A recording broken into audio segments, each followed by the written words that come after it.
Hey guys, today I'm going to tell you how to fix battery drain issue in Samsung. If you're using any Samsung device and now you want to fix battery draining issues, so let's see how can you do this. First of all, you just have to open your control center. Just swipe it down and your control center will open.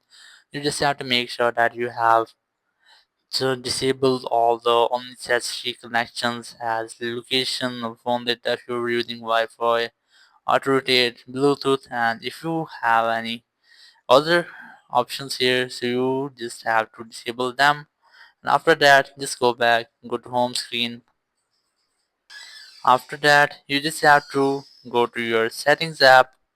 From here, just scroll down and look for display, open it, and here first select dark mode and then select motion smoothness from here, and here you just have to select standard, then apply.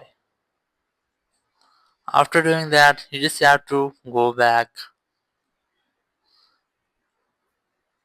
and here just select battery. From here select power saving mode.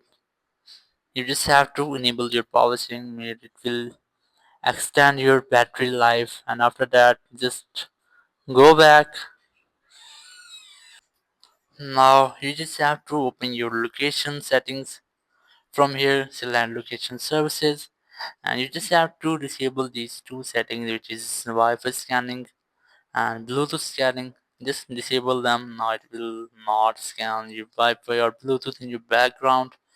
After that, just go back, go to home screen or main settings.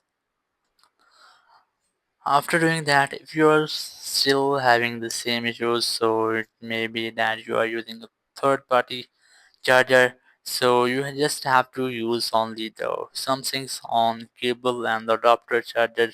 But after that, if you're still having the same issue, so it's maybe you have any hardware problems, so you must have to go to your phone shop and then fix that. So that's how you can easily fix the battery drain issue in your Samsung. Thank you very much for watching the video. Until next video, bye bye.